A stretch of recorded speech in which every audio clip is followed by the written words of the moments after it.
Future में कौन से फील्ड्स में स्कोप है? अच्छे पैसे कमाने के लिए करियर ऑप्शन क्या है? क्या गेमिंग से करियर बनाया जा सकता है? देखिए, करियर के बारे में प्रॉब्लम ये होता है कि हमें ऑप्शंस पता ही नहीं होते। कितना मजा आएगा नहीं कि गेम्स खेल के करियर और पैसे बनाए जाए। 20 साल पहले ऐप डेवलपर बनने के लिए एप्स तो क्या स्मार्टफोन्स ही नहीं थे, लेकिन आज के टॉप एप्स दुनिया की मोस्ट डिजायर्ड वर्क प्लेसेस में से एक हैं। पिछले कुछ सालों में दुनिया काफी बदल गई और फ्यूचर में इस बदलाव पर कोई स्पीड ब्रेकर नहीं लगने वाला। ये जरूरी है कि हम ऐसे करियर्स चूज करें जो फ्यूचर प्रूफ हो। इस वीडियो में गेमिंग से लेकर एनवायरनमेंट तक हम आपको टॉप 10 डिफरेंट करियर ऑप्शंस बताने वाले हैं। ऐसे करियर ऑप्शंस जिनकी दुनिया में बहुत ज्यादा डिमांड होने वाली है। देखिए, आपके इंक्लिनेशन और टैलेंट के अनुसार आपकी लिस्ट हमसे अलग हो सकती है, बट आई एम श्योर कि इस लिस्ट के हर पॉइंट से आपको कुछ ना कुछ सीखने जरूर मिलेगा। तो प्लीज इस वीडियो को एंड तक देखिए और इसे शेयर जरूर कीजिए ताकि आप और आपके दोस्त कुछ नए करियर ऑप्शंस जान पाए। भारत की यूथ के लिए वैल्यूएबल कंटेंट बनाना हमारा मिशन है। हमें सपोर्ट करने के लिए हमारे YouTube चैनल को सब्सक्राइब कीजिए और इस बेल आइकॉन को प्रेस कीजिए। Number 10, commercial artist. ये शब्द सुनते ही एक टिपिकल इमेज सामने आती है। कुर्ता पजामा पहने, लंबे बाल और एक झोला लेकर घूमने वाला एक गरीब इंसान। लेकिन 21st सेंचुरी का आर्टिस्ट अलग है। NFT यानी नॉन फंजिबल टोकन्स के जरिए अपने आर्ट को मार्केट करना जानता है। शायद आपको पता नहीं है, लेकिन डिजिटल ऑक्शंस ऑलरेडी हो रहे हैं जहां लोग अपना डिजिटल आर्ट बेचकर मिलियंस ऑफ डॉलर्स कमा रहे हैं। फॉर एग्जाम्पल, ये मीम $5 लाख के लिए एज एन NFT बिक गया। 2020 में हमने देखा कि कई बिजनेसेस डिजिटली ऑपरेट करने लगे। हर बिजनेस को मार्केटिंग के लिए, लोगोस, क्रिएटिव्स, पोस्ट बनाने के लिए डिजाइनर्स की मदद लगने वाली है। मेन्यू कार्ड से लेके इंटीरियर डिजाइनर तक क्रिएटिव लोगों के लिए स्कोप बढ़ने वाला है। तो स्किल्स क्या लगेंगे? आपको टेक्नो savvy होना पड़ेगा। पहले लोग पेंट ब्रश उठाते थे, आज आपको सॉफ्टवेयर सीखना होगा। मोस्ट इंपॉर्टेंटली, सिर्फ खुद के लिए नहीं, लोगों के एक्सपेक्टेशंस के हिसाब से आर्ट बनाना सीखना होगा। Number 9, health care. Doctors, nurses, health care experts, ये ट्रेडिशनल ऑप्शंस कहीं जाने वाले नहीं हैं। लेकिन जब हम हेल्थ केयर की बात करते हैं तो टेक्नोलॉजी की वजह से नए जॉब्स क्रिएट जरूर होने वाले हैं। भारत जैसे डेवलपिंग कंट्री में टेलीमेडिसिन की जरूरत है। भारत की जिन कोनों में हैवी इक्विपमेंट पहुंच नहीं सकती, डॉक्टर्स पहुंच नहीं सकते, वहां डॉक्टर्स की एक्सपर्टीज पहुंच सकती। गोइंग वन स्टेप अहेड, आने वाले 10 सालों में 5G टेक्नोलॉजी इंटरनेट कनेक्टिविटी बढ़ाने वाली। फिर डॉक्टर्स ऑगमेंटेड रियलिटी से रिमोट सर्जरी कर पाएंगे। ऑब्वियसली हेल्थ केयर एक काफी डिमांडिंग जॉब है, लेकिन काफी फुलफिलिंग भी है। हो सकता है आपको आपकी लाइफ में काफी ज्यादा ट्रेजेडी देखनी पड़े,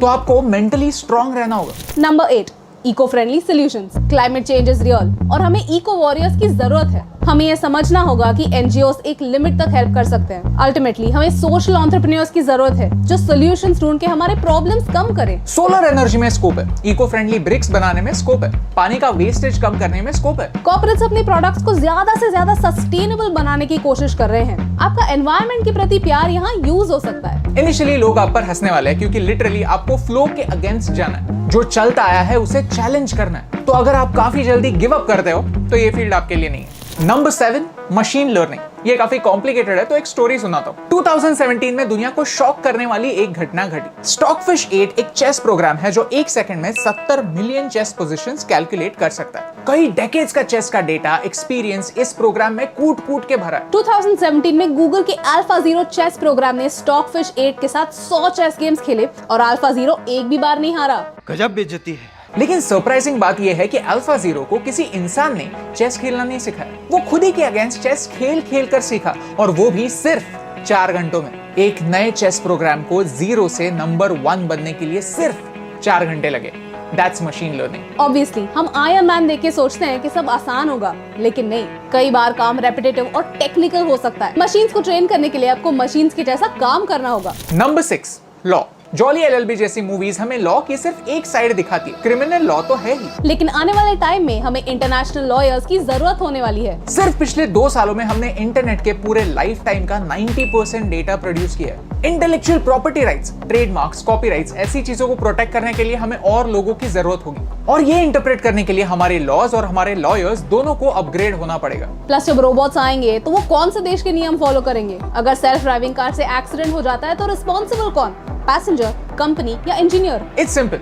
हमारा वर्ल्ड जितना ज्यादा कॉम्प्लेक्स होगा उतने ही ज्यादा रूल्स बनेंगे और उतने ही ज्यादा रूल्स तोड़ने वाले इंसान पैदा होंगे। लॉ को संभालने के लिए पूरी दुनिया को लॉयर्स की जरूरत होगी। लॉयर्स हमेशा खुद को अपडेट करते रहते हैं, अपग्रेड होते रहते हैं। अगर आप लाइफ सेट करने की मेंटालिटी से फ्यूचर के लॉयर बनने निकले तो आप काफी मीडियोकर लॉयर बन जाओगे, and I don't think you want that. Number 5, data science. जब गूगल ने अपनी ईमेल सर्विस लॉन्च की तब उन्होंने यूजर्स को 1 GB डेटा देना शुरू किया।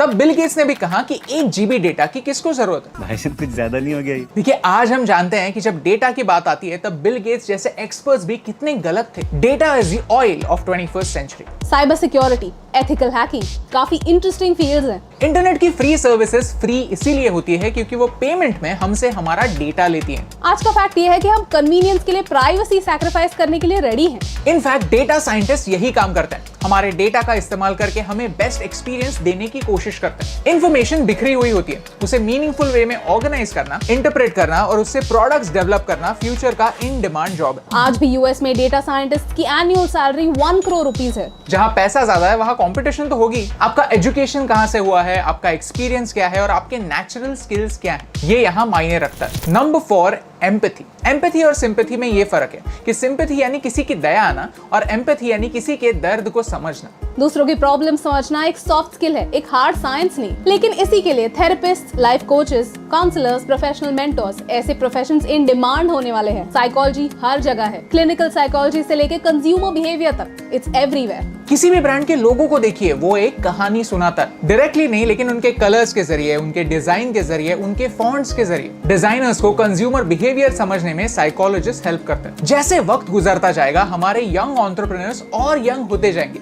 कम एज में ज्यादा प्रेशर लेने लगेंगे। जरा सोचिए, वो मदद के लिए, गाइडेंस के लिए कहाँ जाएंगे?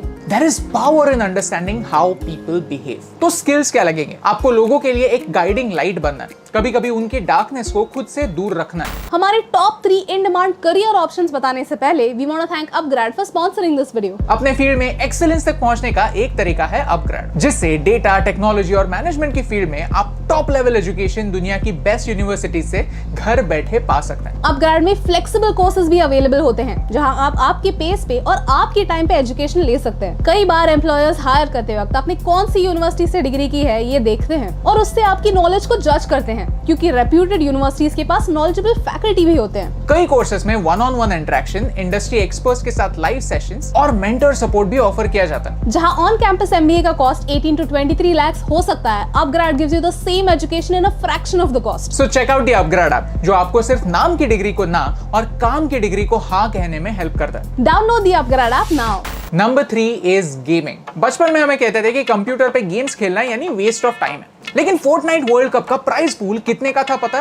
$30 मिलियन। नहीं, मैं नहीं मानता। योहान सैंडरस्टाइन 27 साल का है और पूरी दुनिया का रिचेस्ट ई स्पोर्ट्स प्लेयर है। उसने पोर्चुगल के लिस्बन में 17 बेडरूम का मैंशन खरीदा। इसकी प्राइस है 54 crore rupees. Global gaming industry $300 billion की है और भारत में भी तेजी से बढ़ रही है। बात सिर्फ कॉम्पिटिटिव गेमर्स की नहीं है, गेमिंग रिलेटेड फील्ड्स भी ग्रो होने वाले हैं। Organisers, commentators, gaming journalist, reviewers, ऐसे फील्ड्स भी इन डिमांड होने वाले हैं। और प्रूफ आपके सामने है। इट्स नॉट अ कोइंसिडेंस कि दुनिया के highest subscribed individual YouTube creator ने गेमिंग और कॉमेडी से अपना पूरा करियर बनाया। जो लोग आज भी गेमिंग को करियर ऑप्शन नहीं समझते, वो पास्ट में जी रहे हैं। लेकिन गेमिंग एज अ करियर आसान नहीं है। किसी भी दूसरे स्पोर्ट की तरह यहाँ भी डिसिप्लिन की जरूरत है। एमेच्योर गेमर्स और प्रोफेशनल्स में डिफरेंस यही होता है कि प्रोफेशनल गेमर्स अपने गेम्स को अपना काम समझते हैं, स्ट्रैटेजी बनाते हैं कि कैसे ग्रो करें, कैसे अपना गेम सुधारें। Number 2, waste. किसने कहा कचरे की वैल्यू नहीं होती? चाइना में एक साल में कचरे से इतना कोबाल्ट रिकवर होता है जितना कि वहाँ माइन भी नहीं होता। सिर्फ ई वेस्ट का एग्जांपल लेते हैं। सोचिए,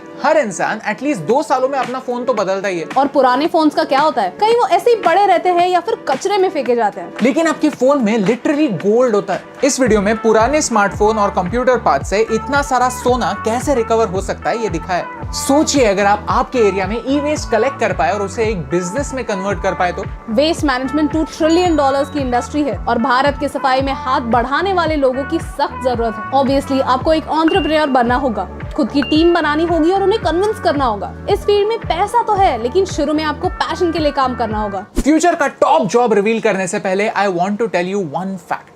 ऑक्सफोर्ड का स्टडी कहता है कि रोबोट्स 20 मिलियन लोगों के जॉब्स खाने वाले हैं। 19th सेंचुरी में लोग घोड़ा गाड़ी से स्टीम इंजन पर शिफ्ट हो गए। जो ड्राइवर्स पहले घोड़ा चलाते थे वो अब स्टीम इंजन चलाने लगे। घोड़े गए, इंजन आए। लेकिन 21st सेंचुरी में हो सकता है कि सिर्फ गाड़ी ही नहीं, गाड़ी चलाने वाला ड्राइवर ही ऑब्सोलीट हो जाए। इसीलिए जरूरी है कि आप कोई ऐसा करियर चुनें जो एटलीस्ट 50 इयर्स के लिए एग्जिस्ट करे। Number 1 job of the future है लीडरशिप। आप हिस्ट्री देखें या फ्यूचर देखें, लीडर्स की हम सबको जरूरत हमेशा रही है। पहले राजा हुआ करते थे, आज एंटरप्रेन्योर्स हैं, बिजनेस लीडर्स हैं। क्योंकि लीडर्स जॉब टेकर्स नहीं, जॉब गिवर्स होते हैं। लीडर्स अपॉर्चुनिटी सिर्फ खुद के लिए नहीं, अपने टीम के लिए भी ढूंढते हैं। ग्रोथ के लिए एक्सटर्नल फैक्टर्स से ज्यादा इंटरनल फैक्टर्स पर निर्भर होते हैं, फिर वो कोई भी फील्ड हो।